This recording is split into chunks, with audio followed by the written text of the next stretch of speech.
Hi guys, this is Orchid. Hope you're having a wonderful day, taking care of self and loved ones and staying safe. So what I'm talking about today is souvenirs. When I travel, I tend to invest in really good pieces. I don't go for the key ring and the usual items, the cups and the t-shirts. I try to buy one or two really quality pieces, generally some sort of artwork. This is one piece that I bought some years ago when I went back home to Jamaica on a visit, and I have had this sitting on my desk. It can be hung on the wall, but it just never looked right whenever I hung it, so it sits on my desk. The other is this piece I got in the Philippines. It's the horn from a caribou.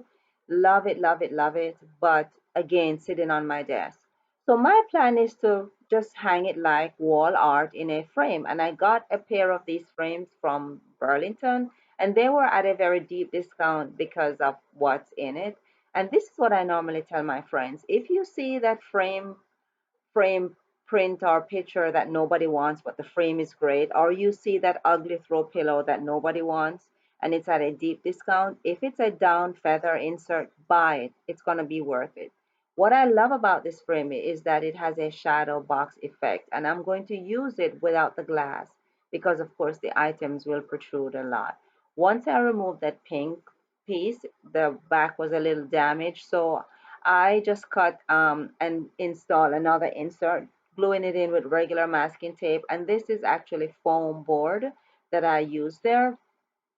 And then I decided maybe I could mount it on something. So I have these sheets left over from my last project, and was surprised to see how much I liked it, once I, put the piece on top, because they're two different types. What There's nothing comparable about the two. I thought that maybe if I use let the mountain area be the same size for both, that would kind of bring some sort of cohesion to it.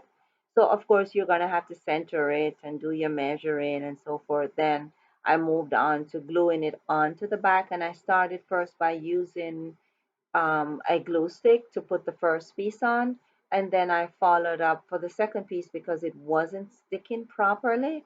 I followed up with double-sided tape because I didn't cut the paper. I'm not sure, whether I'm gonna stick with it. So before I cut the paper, I just wanted to try that.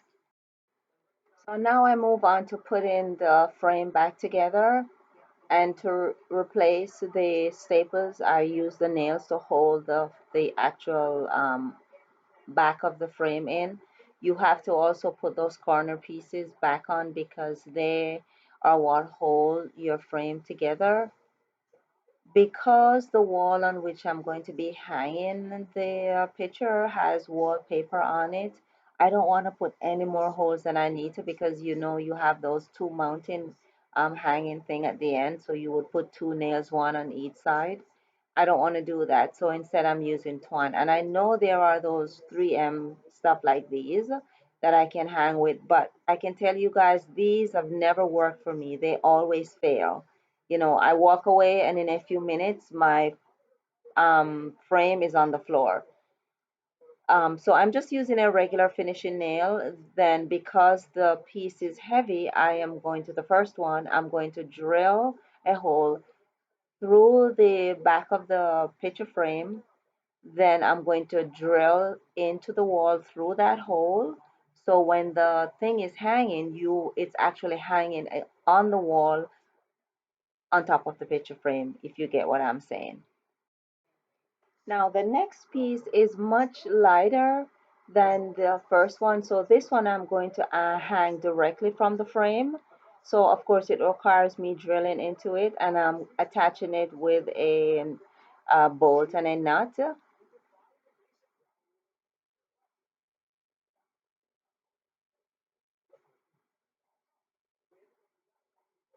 And then I'm screwing in from the back of the frame,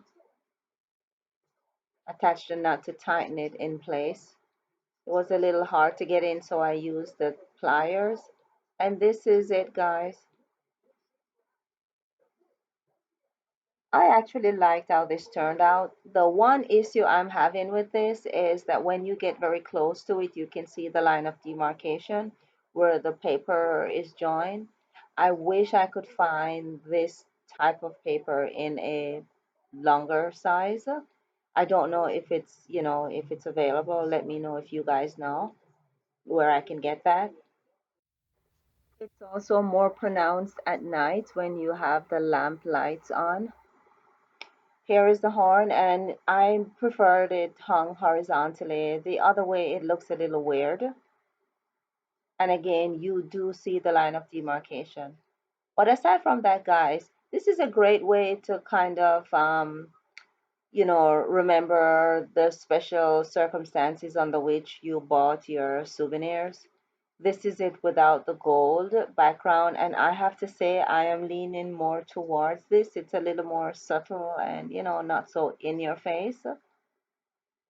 But guys, like I said, this is one way to get those souvenirs out of the box and sometimes the same bags that you bought them in and, hung them like art around your home and enjoy the memories.